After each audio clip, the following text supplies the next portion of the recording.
ഒരു വാക്ക് വളരെ പ്രധാനപ്പെട്ട ഒന്നാണെന്ന് പറയുന്നത് ഞാനത് ശീലിച്ചു പോയി. അങ്ങനെ ഉണ്ടല്ലോ, ചില ആൾക്കാർക്ക് നമ്മളറിയാതെ നമ്മുടെ ചില ശീലങ്ങളുണ്ടാവും.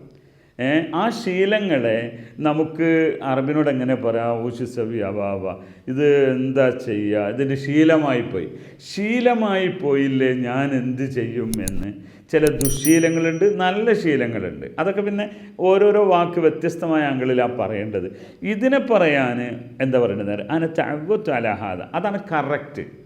മാലേഷ്യ വാബ അന തഅവ്വത്ത് അലഹാദ, ഞാൻ ഇങ്ങനെ ശീലിച്ചു പോയി, എൻ്റെ ഒരു ഹാബിറ്റായി മാറിപ്പോയി. എന്താണ് തഅവ്വത്തുന പറയുമ്പോൾ അത് എഴുത്ത് നിങ്ങൾ നോക്കുക, ടെക്സ്റ്റിൽ ചെറിയ മാറ്റം ഉണ്ടാവും, പറയുന്നത് പോലെ ആയിരിക്കില്ല എഴുത്ത്. അങ്ങനെ തഅവ്വത്തു അലഹാദ, ഞാൻ ഇങ്ങനെ ശീലിച്ചു പോയി.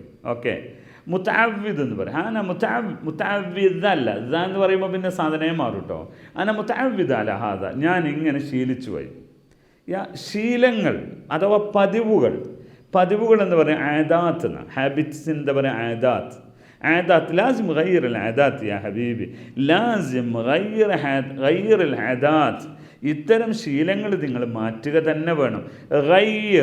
ഗയ്യിർ ആദാത്ത്, ശീലങ്ങൾ മാറ്റുക. ആദാത്ത് എന്ന് പറഞ്ഞാൽ പതിവുകൾ എന്നാണ് അതിൻ്റെ ഭാഷാർത്ഥം. നിങ്ങൾ ഡിക്ഷണറി നോക്കിയാൽ കാണുള്ളൂ. പക്ഷെ അത് ശീലങ്ങൾക്കും സാധാരണഗതിയിൽ അങ്ങനെയാണ് പറയാറുള്ളത്. ഓക്കെ, അപ്പോൾ ഇത്തരം കുറച്ച് വാക്കുകൾ നിങ്ങളൊന്ന് പറഞ്ഞു നോക്കി. വല്ലാഹി ഇപ്പോൾ രാവിലെ എന്നും ഞാൻ ഉറങ്ങില്ല കേട്ടോ, എന്നും രാവിലെ ഉറങ്ങും. ഇപ്പം നിങ്ങൾ പറയാം അതെൻ്റെ ശീലമായിപ്പോയി, എന്താ ചെയ്യുക, അത് ഒഴിവായാൽ എനിക്ക് പ്രശ്നമാണ്. വല്ലാഹി അന മുതഅവ്വിദ് അല നൗം കുല്ല യൗം സബാഹൻ, അന മുതഅവ്വിദ് അല നൗം കുല്ല യൗം സബാഹൻ, അല്ലെ ഫീ കുല്ല യൗം സബാഹൻ, എല്ലാ ദിവസവും രാവിലെ ഉറങ്ങുന്നത് എനിക്ക് പതിവാണ്.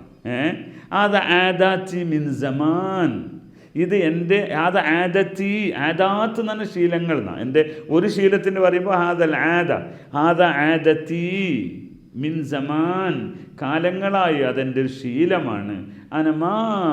അനമാഗ്ദർ ഗയ്യിർ ഹാദ, എനിക്കത് മാറ്റാൻ പറ്റുന്നില്ല. അപ്പം മാറ്റുവീൻ ചട്ടങ്ങളെ എന്ന് പറയുമല്ലോ, മാറ്റുവീൻ ശീലങ്ങളെ, ഗയ്യിർ ആദാത്തക്കും എന്നാണ് ഇത് അറബി പറയാം. ഓക്കെ, അപ്പം നമ്മുടെ ഒരു ഹാബിറ്റുകളെ മാറ്റി നമുക്കൊരു നല്ല ജീവിതത്തെ കൊണ്ടുവരാൻ വേണ്ടി ഗയ്യിർ ഹയാത്തക്കും ബിലുഗത്തിൽ അറബിയ്യ ഇൻഷാ അല്ലാഹ്. ശുക്രൻ ലക്കും, മഅസ്സലാമ.